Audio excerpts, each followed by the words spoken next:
All right, everyone. Sorry about the cutting off short of the second half of chapter 22. So let's get right back in and get it finished up. So we were talking about Babe Ruth, the home run king. He was born George Herman Ruth, nicknamed Babe, as he was known for. He grew up in an orphanage in Baltimore's slums. Baseball writers called Ruth a Superman, and more Americans would recognize Ruth than they could the president, Warren G. Harding. He was just that well known. Also showing you how professional sports and, thanks to radio, getting everybody involved in it from across the country, it really started to, I want to say, make idols to some degree, maybe, out of some of our favorite sports folks. All right, so let's talk a little bit about Lindbergh's flight. So 1927, Charles Lindbergh, his solo flight across the Atlantic further inspired Americans, showing the potential in technology. So, like, ooh, across the Atlantic, in an airplane, first flight, yeah, you know what that's going to lead to, flying the friendly skies. On May 21st, 1927, Lindbergh concluded the first ever non-stop solo flight from New York to Paris. Armed with only a few sandwiches, some bottles of water, paper maps, and a flashlight, Lindbergh successfully navigated over the Atlantic Ocean in 33 hours. Of course, we do that in a lot faster time now, but that was an amazing feat, back in 1927. Outlook magazine called Lindbergh the heir of all we like to think is best in America. The heir of all that we like to think is the best of America. Historians have dubbed him a hero of the decade. In 1928, San Diego's airport was named Charles Lindbergh Field.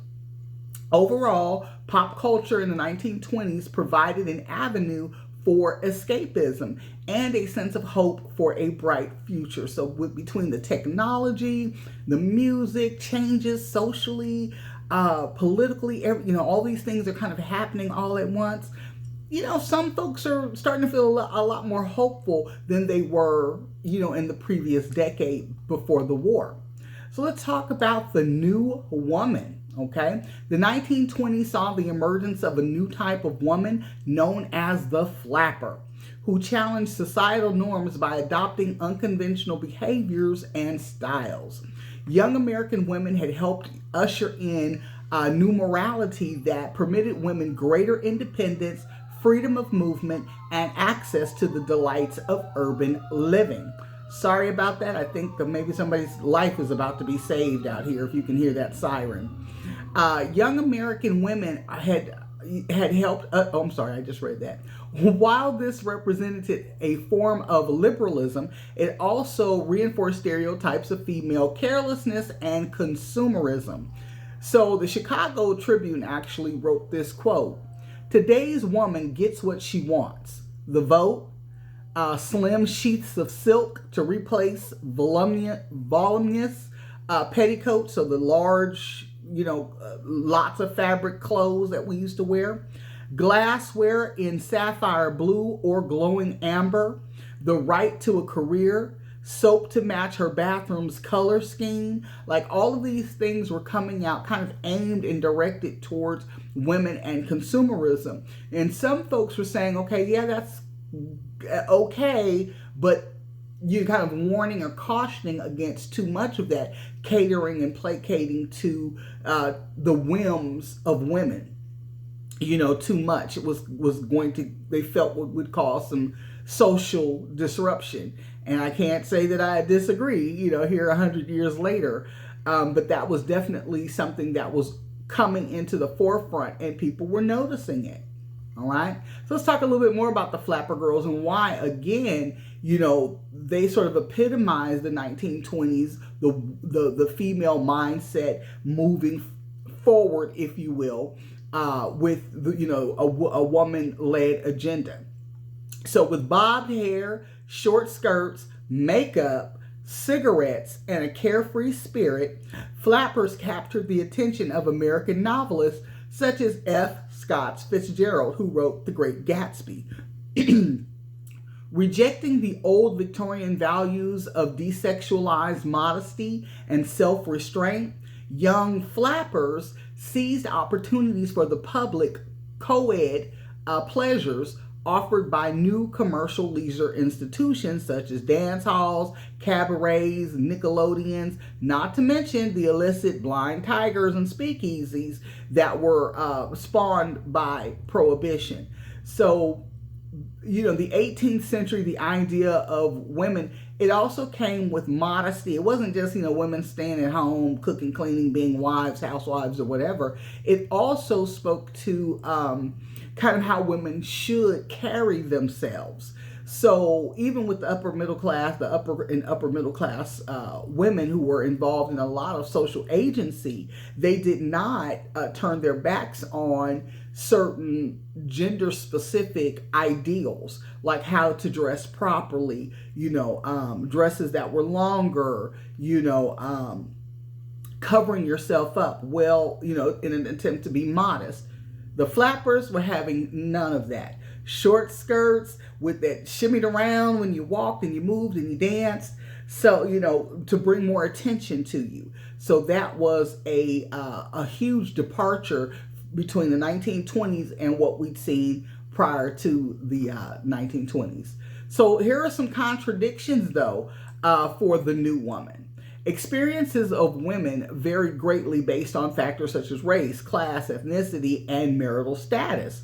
The number of professional women rose significantly in the decade. So occupations such as law and medicine remained overwhelmingly male. So even though, there were more opportunities, Dr. Quinn, Medicine Woman, if you guys remember that show, it was slow going. So in some of the more prestigious type of, areas, law, medicine, etc., women were not making the strides in those areas that you may have thought of, like what we see today. Most female professionals were in feminized professions such as teaching and nursing. And it was still difficult to attain leadership positions. So you might have a school with 40 teachers, 36 of them will be women, but the principal and, the vice principal, those will be men, and maybe a couple of male teachers. But by and large, the administration, was still male-led.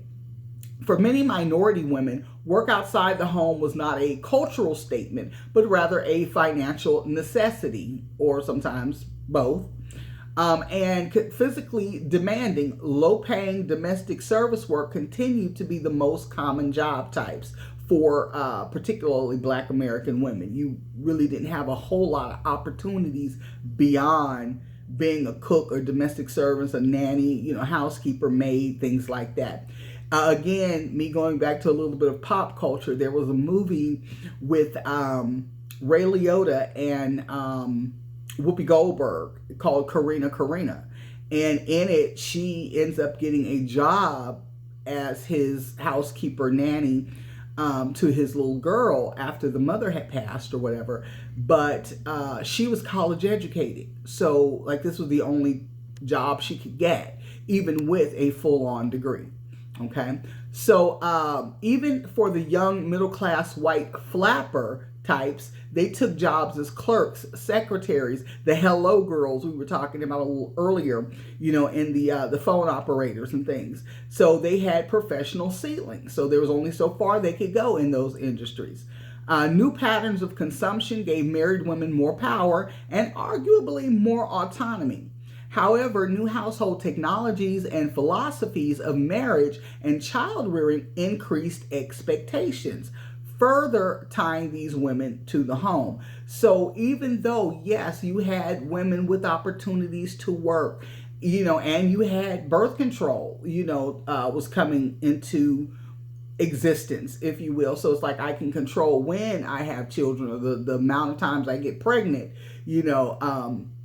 or I want to take a break between children to work, or whatever the case may be. Those things are true, but again, at the same time, the expectations of what women should be and do began to really kind of nail in. So what you had is while all of the, women were making all these strides, if you will, socially, economically, politically, etc., the old guard, whether it was the women from the previous generation as well as the men, were kind of doubling down on what women should do, what their roles were. So yes, you had, the flappers, and you had this kind of carefree, spirited woman, but those are not the good girls. Those were not touted as really the girls who you were going to marry. And I'm sure many of them did get married, don't misunderstand. But that ideal of what a woman, what's a proper young lady is and should be, was very different at that time. Okay, so they really were kind of nailing it in to the more traditional, modest roles. All right. The 1920s also witnessed shifts in attitudes towards sex, with premarital sexual activity becoming more common among certain social groups. And they're pointing this out kind of being nice, but they're saying particularly young, college-educated white women saw it as an attempt to rebel against what they deemed to be the repressive Victorian notion of sexuality. So now you've got more opportunities for girls to go to college, to go to school. We talked about that a little bit at the in last chapter, how so many opportunities for higher education really came to the forefront in the turn of the 20th century, the late 1800s, early 1900s. Well, with that, women are no longer at home. Their daddies aren't watching them. Mom's not there looking and seeing. So you're kind of away, and you're able to start exploring. And, one of the things about college is that it does, even to today, it affords young people the opportunity to engage in activities that may or may not be in line with the values socioeconomically and politically of their own families. So we start to see that a lot. Overall, the flapper symbolized changing gender norms in the 1920s, but it is important to recognize the diversity of women's experiences during this period. The image was new, available representation of womanhood in the 1920s. So, we're starting to kind of move just a little bit away from the Victorian standard, and, you're starting to see a little bit of this new woman pop up in different places. For others, it was a decade of confusion, contradiction, new pressures, and struggles, new and old. So you also had where even the argument today, it's almost like women who say they want to be what we would consider traditional, or a housewife, a homemaker, then that's really looked down on, like something is wrong with you, like you lack ambition, or, so that has been a lot of what's going on even now. It was even more so then, because that was what a lot of the younger women were screaming kind of at the women who chose to be more traditional housewives, family oriented, taking care of their children. And I want to point out too that even when I say housewives, it's not to say that some of them did not work. The more traditional women didn't work. Again, that's where they may have said, I am going to work a couple of years, maybe the first couple of years that we're married, then, save a little money or whatever. And then I'll stay at home, be a stay-at-home mom, or I'll be a stay-at-home mom until my children reach school age. So those are still under the helm of family first. So when we say traditional versus non-traditional, that's really what we're talking about, are those women who believe husband, family first, okay? Before, jobs or employment or things like that, okay? So that's where a lot of confusion and contradictions were going in. Women were arguing kind of against each other, like you are a traitor somehow if you dare want to be, a wife and a mother and follow along with, again, the very Christian standpoint of what, or the biblical perspective on what a woman is, what her roles are, what her functions are, and, as a helpmeet, so forth and so on. So it wasn't just an attack attack on those women who wanted to do that, but it was also attack again on, hey, we want to get away from the Bible and its norms. And who is pushing and helping to push people further away from that? According to our textbook here, the LGBTQ folks were very much pushing those kinds of ideology, whether they did it subtly or they did it outright. When you start looking at the people who were pushing so hard for women to go against kind of the biblical perspective of what a woman is or should do, you start to see behind them, a lot of them were part of the LGBTQ group. Okay, so in the new era, the decade also saw the flourishing of the gay community. The anonymity of large urban areas meant that covert gay neighborhoods could go undetected in places like Greenwich Village in New York City. Prohibition had also brought underground bars that were safer for LGBTQ plus people to meet and network. So, it's kind of an interesting point when you look at it historically. You've always had people who were part of the LGBTQ community. That's always been. But to be fair and honest, because of the kind of the perspective that we were a Christian-based country, or that, most of our laws and things were predicated on scripture, they were not as free to be open as they are now, as, members of this or this group are able to be now. Back then, they did kind of have to, they had special places that they would go to meet each other and see who was who, or if you were, curious or part of that community, you had your places that you could go without being, looked at crazy, possibly harmed, by somebody who might want to beat you up or fight you or say bad things to you or whatever. So you had ways and places that you could go. All right.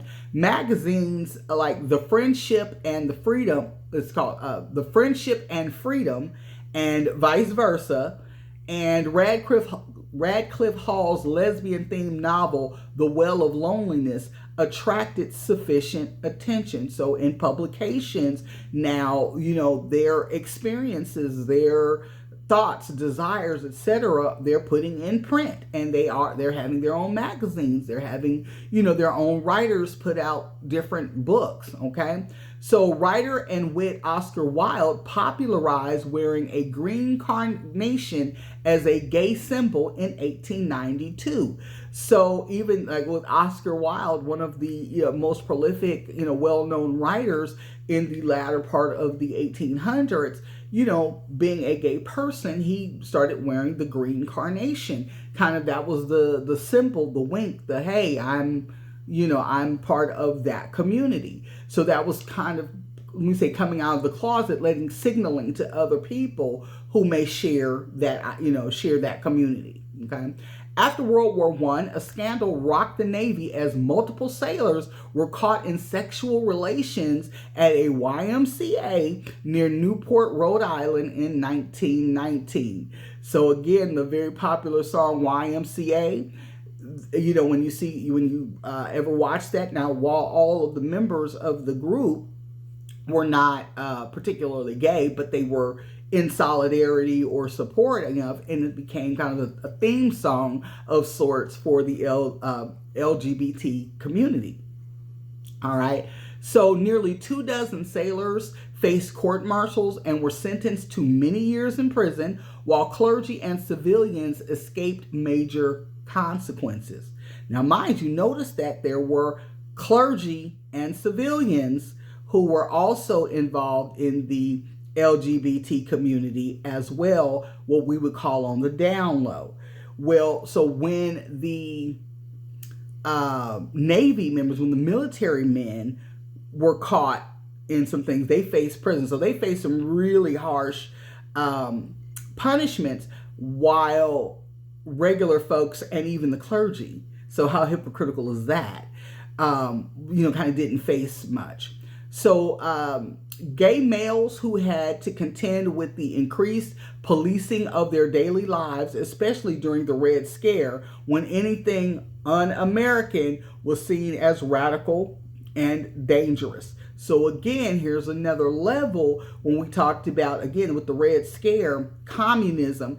So you're pushing this idea with, like, even with Creel's committee, anybody who does not toe the line for what we say we are about, because here's the hypocrisy in it. Just like we talked about the gay clergy, etc. It was T.D. Jakes wasn't the first. So you always had this kind of duality happening where you'll say one thing and this is the standard that you're upholding, but in actuality that's not the truth or the reality of what's really happening or being done.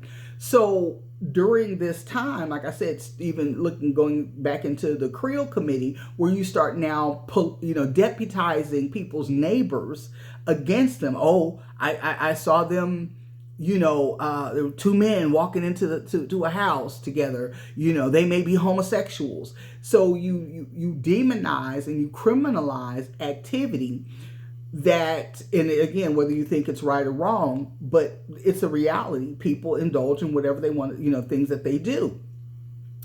If you're consenting adults, whatever. But now it's being demonized even further, and your neighbors are being deputized to start snitching on what everybody is doing.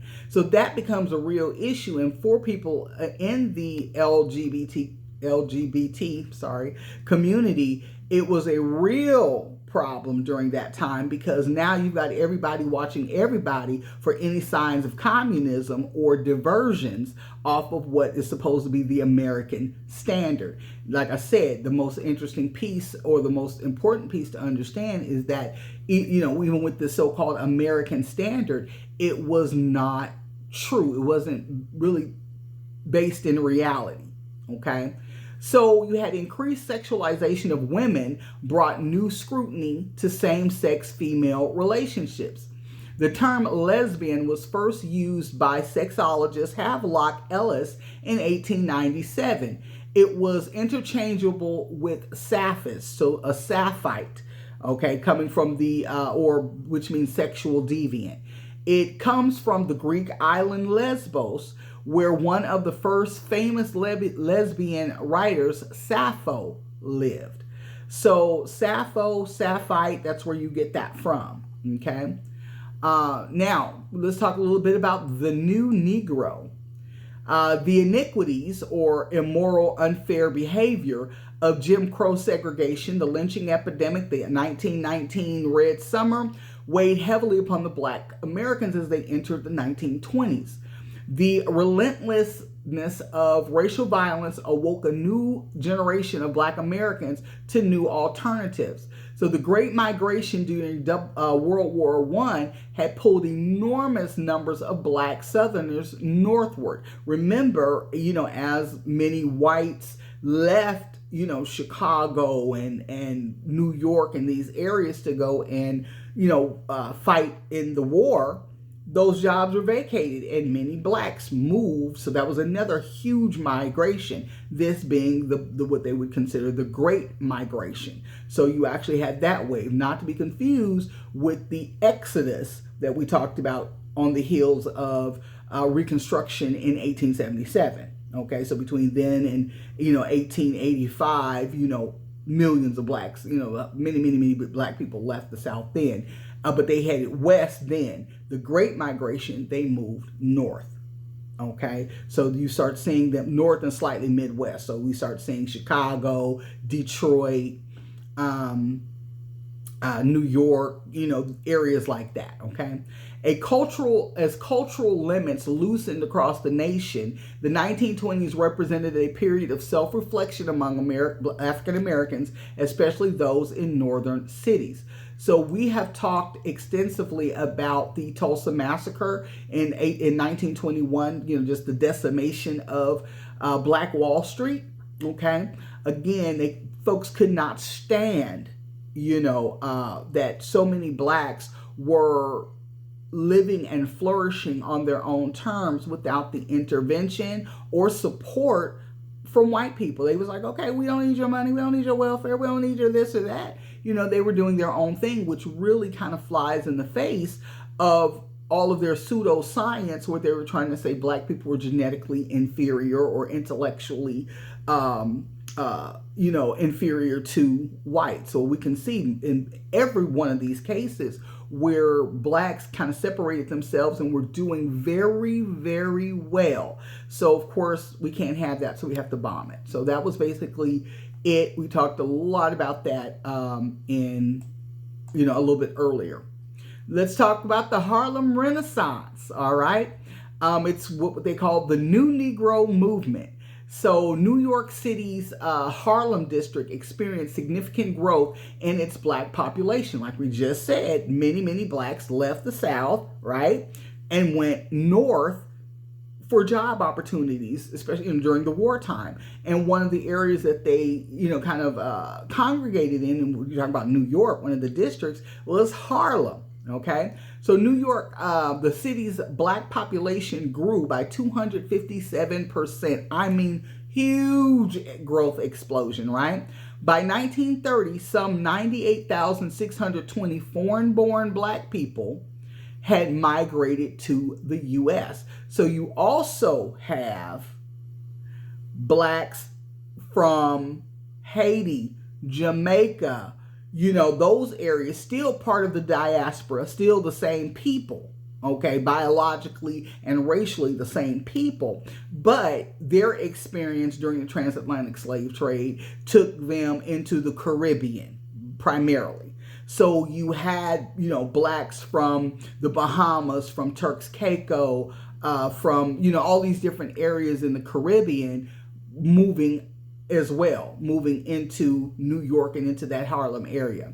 So Harlem became a hub of cultural and intellectual activity during the Harlem Renaissance, with writers, artists, and musicians expressing black self-identity and countering racial stereotypes. Okay, it saw black people energized by race pride, military service in World War I, the urban environment, the ideas of Pan-Africanism, which is also known as Garveyism. We're definitely going to talk a little bit more about Marcus Garvey too. And then James Weldon Johnson called Harlem the cultural capital. Okay, so you've got this kind of amalgamation of blacks coming from the South, coming from, the Caribbean, kind of coming into this area and bringing with them such rich heritage, some of which, like I said, culturally and racially we shared anyway. However, just kind of the different flavors that they brought in with it really started kind of culminating into this beautiful thing that exploded into what was known as the Harlem Renaissance. In the 1925 book, The New Negro by Alan Locke, proclaimed that the generation of subservience was no more. We are achieving something like a spiritual emancipation. So at this time, it's kind of the beginning of the Great Awakening, if you will. So blacks were beginning to understand that their place was never supposed to be one of servitude. That's not who we're not created to be somebody else's servant, their footstool, their playthings, that they can just abuse and mistreat. We're not going for that anymore. So, the men, we're holding our heads up, the women, we're getting in order, we're behind our men, we're raising our families to be, our children to be strong, educated, and intelligent. And however that looked for you, whether you were kind of following W.B. Du Bois or Booker T's model, either way, it was resulting in upward mobility or expanding thought for the black community. Locke created an anthology or a written collection of black American writers. Popular Harlem Renaissance writers published some 26 novels, 10 volumes of poetry, and countless short stories between 1922 and 1935. Alongside the well-known Langston Hughes and Claude McKay, female writers like Jessie Redmond Fawcett and Zora Neale Hurston published nearly 1/3 of these novels. Now I want to stop for just one quick second, because even though many blacks were starting to, we would say, kind of wake up, kind of say, hey, that's not what we're supposed to be.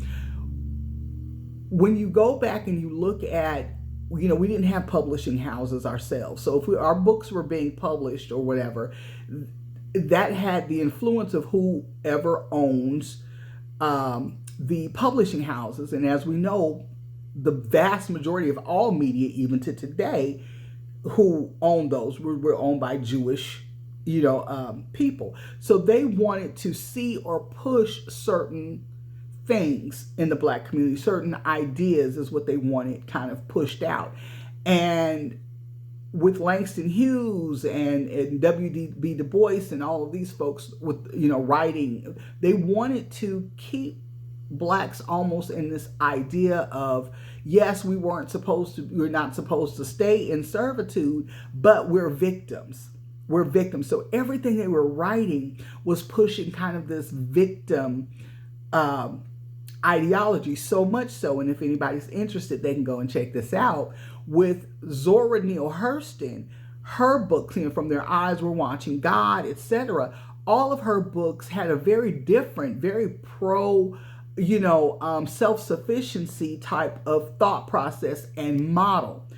So she herself had grown up in an all-Black town and was very used to, what Blacks could achieve. So she did not see African Americans or Black people as being victims of anything. Like, okay, yes, slavery happened.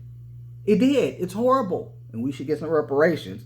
But we're not victims. Get up and do something. So they literally, when I say they, I mean Langston Hughes and W.B. Du Bois specifically, they buried her. Politically, they even had charges thrown at her that were unsubstantiated, and she could never get another book published, and she died as a maid, poor, okay? One of the best writers from the Harlem Renaissance, but I'm pointing this out because, again, we know that W.B. Du Bois and many of the so-called Black leaders were very much in line with what the Jewish handlers wanted to push, in our communities. And anybody who wasn't towing that line, you were demonized and destroyed. They didn't just start that with Kanye, okay? So this has been a problem since very, very early on. Check those things out if you're interested, okay? While themes varied, the literature frequently explored and countered pervading stereotypes and forms of American racial prejudice. Okay, so a lot of it was very much centered on, the oppression that Blacks faced as members of this society, which did happen. Absolutely, we can't ignore it, but it's not the sum total of our experience. So for the first time, Broadway presented Black actors in serious roles. The 1924 production Dixie to Broadway was the first all-Black show with mainstream showings. Eager to hear real jazz, whites journeyed to Harlem's Cotton Club and Smalls. This sometimes meant the Black community was excluded, and performers like Duke Ellington would have segregated bathrooms and use the service door to enter. So again, we don't mind your talent. We don't mind, you coming to entertain us, but you still have to use the back door. You cannot, even you're performing in a hotel that you can't get a room and stay in. Okay, you're performing at a restaurant that you can't eat at. Okay, not as a customer sitting at a table. We might give you some food in the kitchen, but so this is what's going on. Harlem nightclubs and speakeasies, were venues where alcohol was publicly consumed, presented a place where sexual freedom and gay life also thrived. Okay, Bruce Nugent, born in 1906. Passed in 1987. Bruce Nugent was a gay writer and painter in the Harlem Renaissance. Despite being a part of a group of many gay Harlem artists, Nugent was among only a few who were publicly out. Recognized initially for the few short stories and paintings that were published, Nugent had a long, productive career bringing to light the creative process of gay and Black culture. So that comes into intersectionality. That's the interconnected nature of social categorization or labels such as race, class, and gender. Okay, so to be, for example, to be both part of the Black community and the gay community and experience life through both lenses. Okay, so that's when we're talking about intersectionality. I'm black and I'm a woman, or I'm, whatever things that you can look at. Okay. And this is kind of interesting because one of the things about, and it was with Nugent, while he was one of the very few who were openly out, there were many, many, many writers who were definitely gay, but what they would do is, like, for instance, two gay couples, two men and two women, what they would do was get in a relationship, what we call a beard relationship today. They would be in a relationship, the man with this woman and that man with that woman, and they would live, say, like in a brownstone or apartment across from each other or whatever, when in actuality the two women were together and the two men were together. Okay, so, and that was commonly known, but it wasn't just I'm openly out and gay as Bruce Nugent was. Okay, so let's talk a little bit about Garveyism and Pan-Africanism. So that's also really big during this time. So Marcus Garvey was a Jamaican publisher and labor organizer who arrived in New York City in 1916. He built the largest black nationalist organization in the world, the Universal Negro Improvement Association. Because again, they understood, you might be from Jamaica, you might be from the Bahamas, you might be from, Cuba or whatever, you're from, America, but all of us were coming from the same area, primarily West Africa, coming in and being, part of the transatlantic slave trade, so part of that diaspora. So we were really the same kind, the same people. So when they were saying the Pan-African movement, it's like we're all African peoples. Or, there needs to be some, kind of coming back and recognizing that we are all the same people. It promoted racial pride, economic independence, and to root out racial oppression in Africa and the diaspora. So when they say the diaspora, that's the spread of people from their original homelands, okay?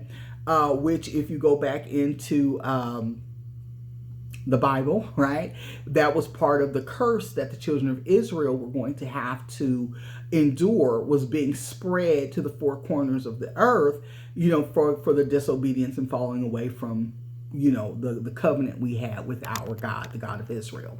So these, again, it's just more, so now we're all over the place. We're starting to wake up, recognize, hey, we're the same people.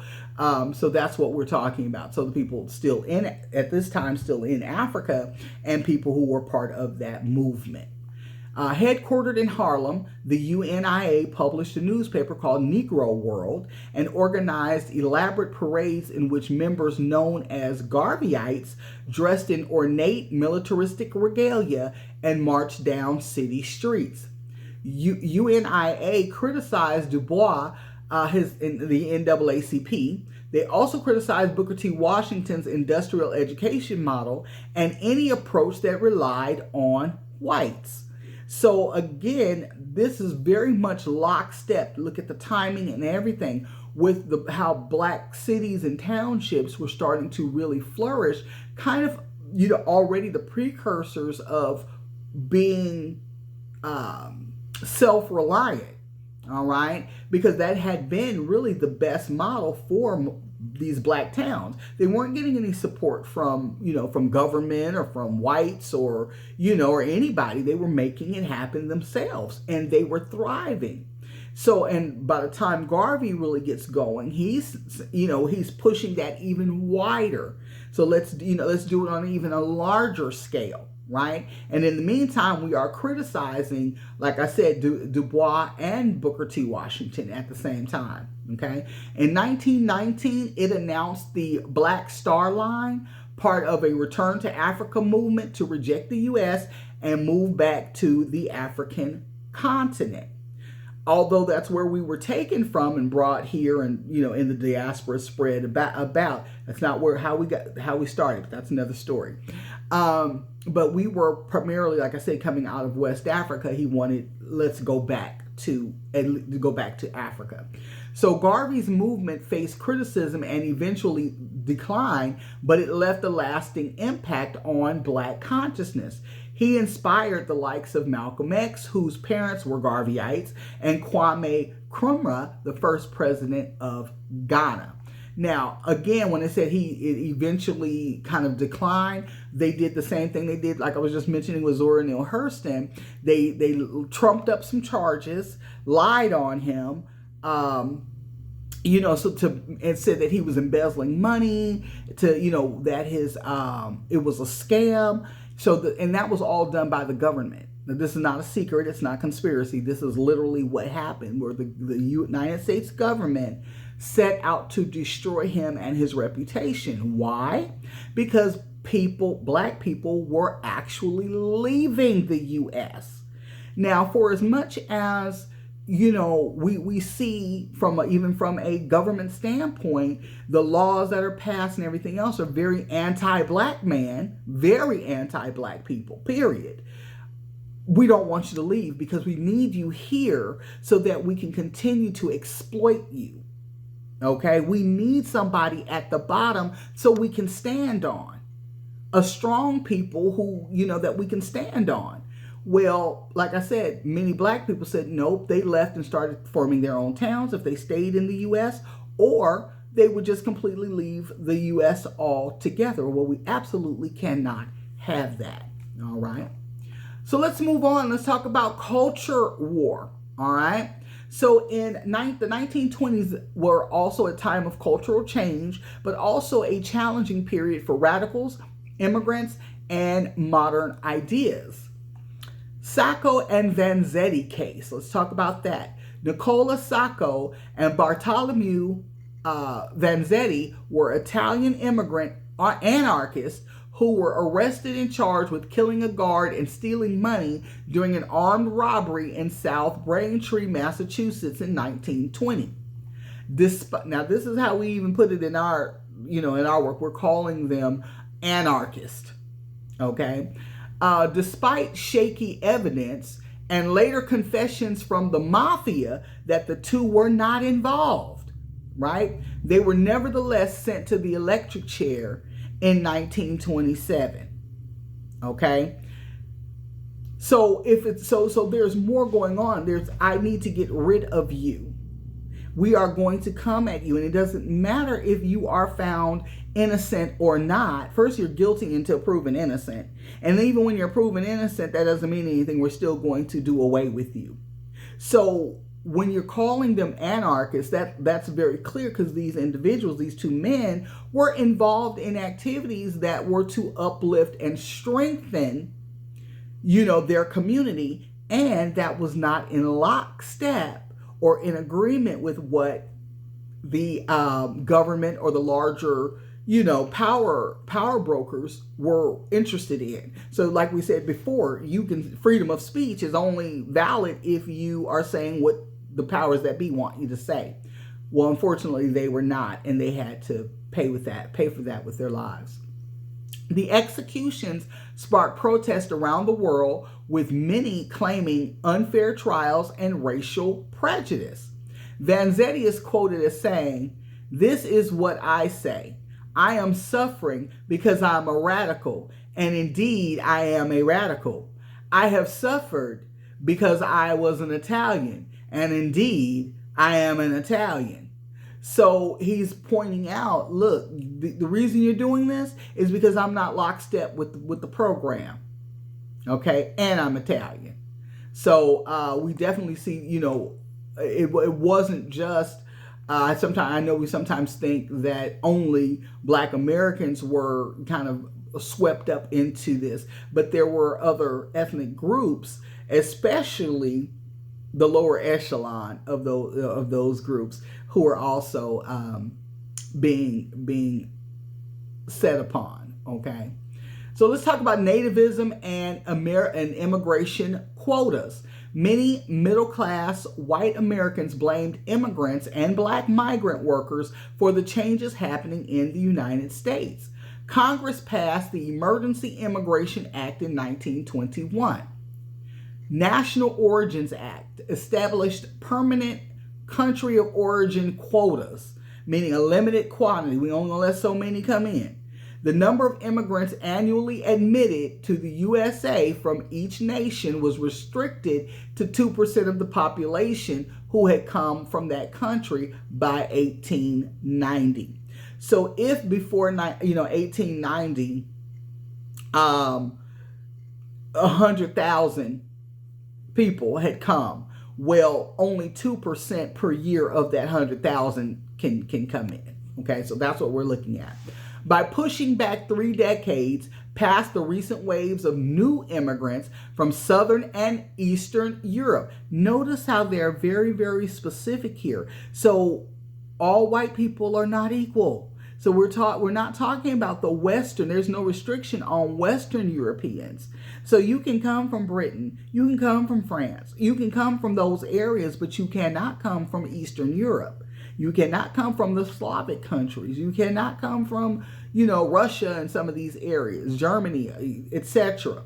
Okay? Not in any meaningful numbers. All right? So it says Latin America and Asian. So so we're talking about Southern and Eastern Europe, Latin America, and Asian. The law made it extremely difficult for immigrants outside Northern Europe to legally enter the United States. So, Chinese, that was part, like when we talk about the Chinese Exclusion Act, all of this is kind of part of that. It, even though on the West Coast, we looked specifically at the Chinese and we're just trying to exclude them, period. But in this case, we're still saying it's just expanded a little bit more. So people from, like I said, from Southern and Eastern Europe, etc., we're at Latin America facing the same issues. The act also explicitly excluded all Asians, like we were saying, the Exclusion Act. To satisfy Southern and Western growers, it temporarily omitted or left out restrictions on Mexican immigrants who were used for farming labor.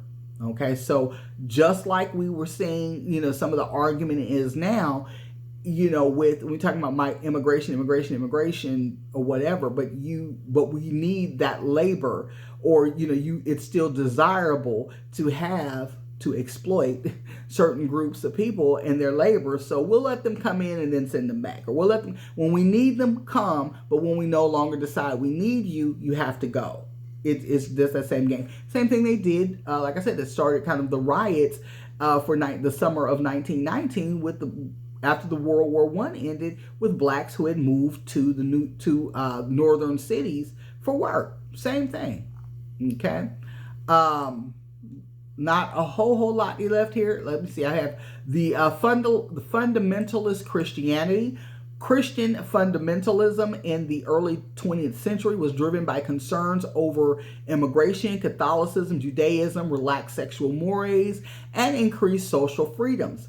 The movement originated from a doctrinal dispute among Protestant leaders. So you had modernists who were liberal theologians or religious scholars advocating for the integration of religion with science and secular culture. See, going all the way back to what we talked about early, like with Ralph Waldo Emerson, and kind of moving people away. Transcendentalism has taken hold, and so now you've infiltrated your churches and are pushing people further and further away from the Bible as the source of truth for social, moral, etc.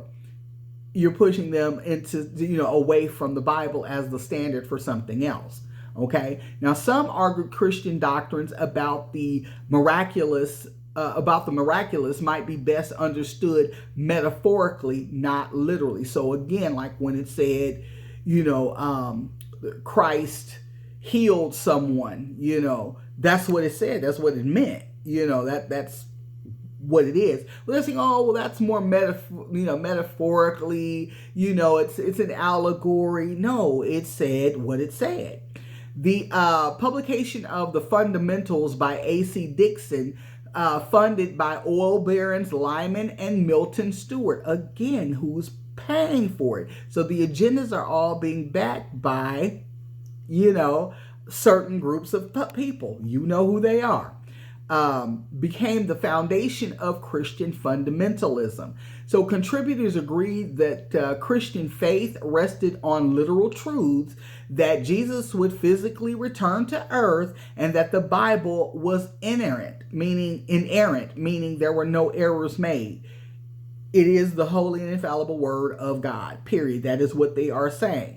Okay, so you had, again, the folks who believed, oh, well, no, it's just a guidepost, and others saying, no, it said what it said, and I believe what it says. So the infamous, or famous for bad reasons, Scopes trial became a significant moment in the culture war between proponents and opponents of evolution, dubbed the trial of the century.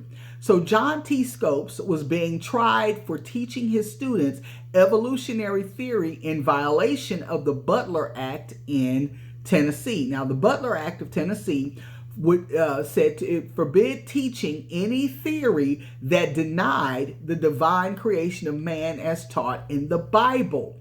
It publicly funded Tennessee classrooms. When you back up, schools were initially an offshoot of the church. So it would stand to reason that if someone's coming in with an idea or wanting to push certain information or ideas that went against, or they were counteracting or whatever, contrary to the Bible, there was definitely a lot of pushback legally.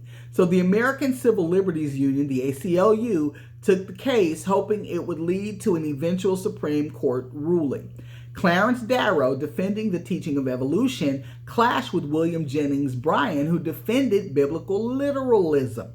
The theory of evolution, Bryan said, with its emphasis on the survival of the fittest, would, quote, would eliminate love and carry man back to a struggle of tooth and claw, unquote.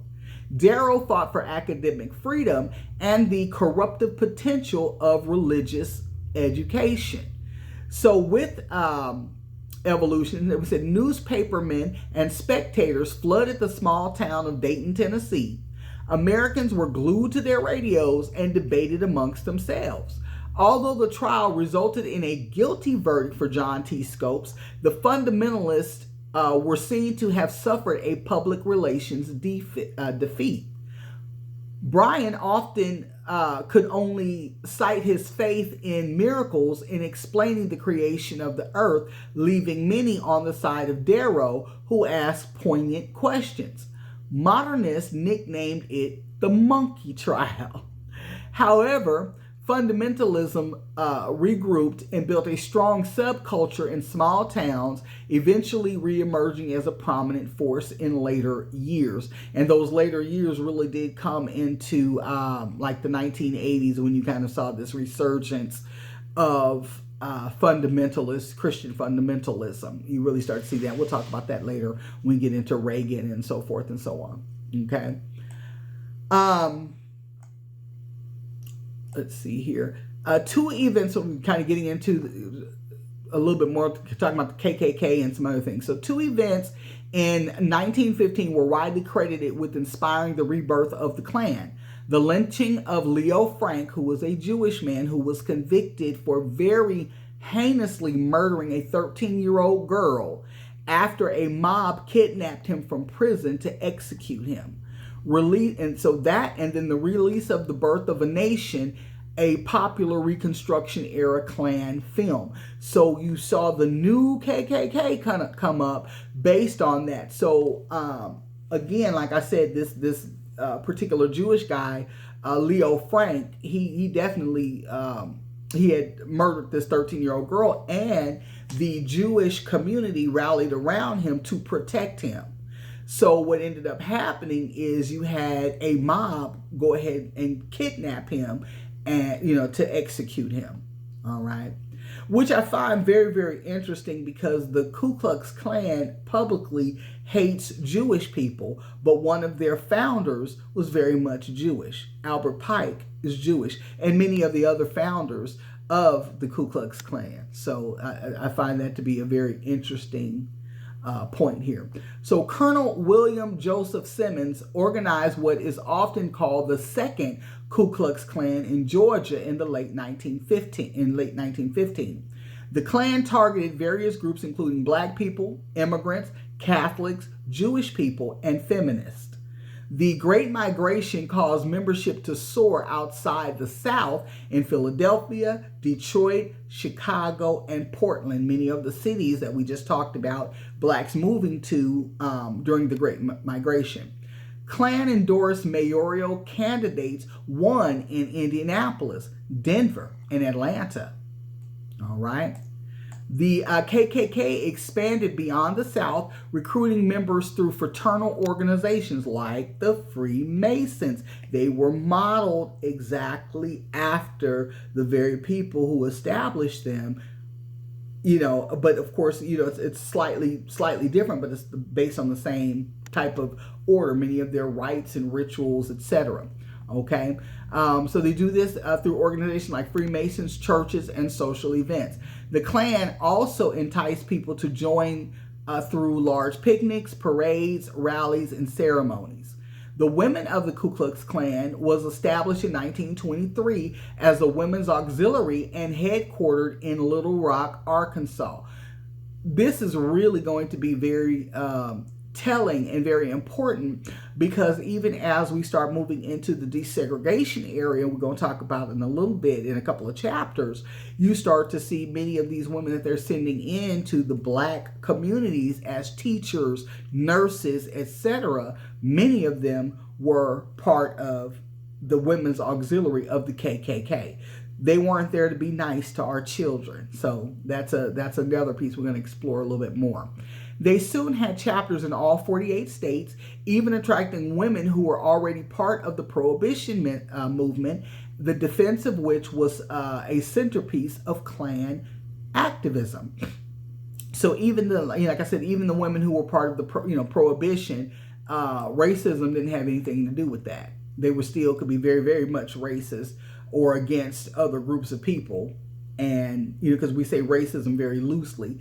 Again, this had nothing to do just with skin color. While blacks got the brunt of it, like I said, some Jewish people, particularly the low end, not the elitists, but the low end Jewish people, and the other immigrants, Catholics, etc. So contrary to public perception of being lower class in the South, the Second Klan had a national reach that attracted middle class individuals. So they were expanding. The largest number of Klan-related activities occurred in Texas, gotta love Texas, Pennsylvania, Indiana, Illinois, and Georgia between 1923 and 1924, so not just in the South. The Klan was even present in Canada, where it was a powerful force within Sacagawean Conservative Party. In many states and localities, the Klan dominated politics to such a level that one could not be elected without the support of the KKK. So again, when I start talking about voting for who and voting for these people or voting for that person, they're all endorsed by people who may be against or not in line with what your values are. So in 1922, Texan elected Earl B. Mayfield, an avowed Klansman who ran openly as that year's candidate to the U.S. Senate. It all, at its peak, the Klan claimed between 4 and 5 million members. However, the Klan was also known for its violent acts, including lynching and harassment. Night riding, night riding is one thing they did a lot. The physical harassment of bootleggers, union activists, civil rights workers, and any others deemed immoral. And I want to point something out. Don't be fooled by when they said they were harassing bootleggers. No, they were harassing their competing bootleggers. So they were very much funding a lot of their own activities through the very same immoral acts that they claimed to be championing against. Klan violence was extensive enough in Oklahoma that Governor John C. Walton placed the entire state under martial law in 1923. A Klan mob in Aiken, South Carolina lynched Bertha Lowman and her two brothers in 1926, but no one was ever prosecuted. The sheriff, deputies, city attorneys, and state representatives all belonged to the Klan. Okay? The Klan's prominence declined in the late 1920s, but reemerged during the civil rights movement in the 1950s and 1960s, because you got to get them, you got to come back out and show that force to keep these, minorities in line. Most recently, they came out in support of Donald Trump in 2016.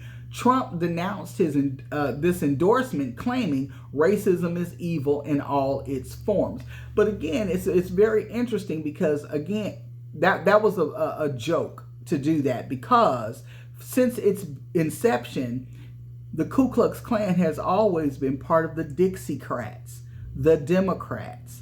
That's the party of the South. All the things we've been talking about, all of the, like I said, from the lynching on, when you go back even to Andrew Jackson, when he became president after Lincoln, first thing he did was pardon his fellow, Klansman, Albert Pike. So these folks were always the Democrats. They were always, aligned with that particular party. So for them to kind of publicly switch gears to come out to support him was really a way to weaken his candidacy. And I'm not a Trumpster by any means, but the point is, right is right and wrong is wrong. So that was a very interesting point. So in conclusion, in his 1929 inaugural speech, Herbert Hoover claimed that the Republican Party had brought prosperity to America. However, this overlooks the persistently high rates of poverty and extreme levels of inequality during that decade. The culture of consumption, while promoting new freedoms, also introduced new insecurities. Okay, now we're judging each other on what we have, the consumerism piece. I'm a housewife, you were a housewife when everybody was happy doing what their thing. Now, but do you have the new vacuum cleaner? Do you have the new washer and dryer? You still washing clothes by hand? You're less than. So we start seeing not only just the consumerism, but also attaching your value, your worth, your status, etc. to consumerism. An economy reliant on credit, was also kind of exposed the nation to significant risk. The combination of struggling European economies, high tariffs, wealth inequality, a construction bubble, and an oversaturated consumer market posed serious threats to the Roaring Twenties. Suddenly, the nation's glitz and glamour gave way to decay and despair, marking the end of an era. So we know at the end of that era, we had the big bubble crash, and we were getting ready to pop into the Great Depression. But for marginalized groups such as farmers, racial minorities, and unionized workers who did not benefit from the prosperity of the 1920s, the Jazz Age and booming economy were always a facade. The Great Depression was imminent. So that will do it for chapter 22. Stick around. I'll come back soon with chapter 23. All right? Have a good one.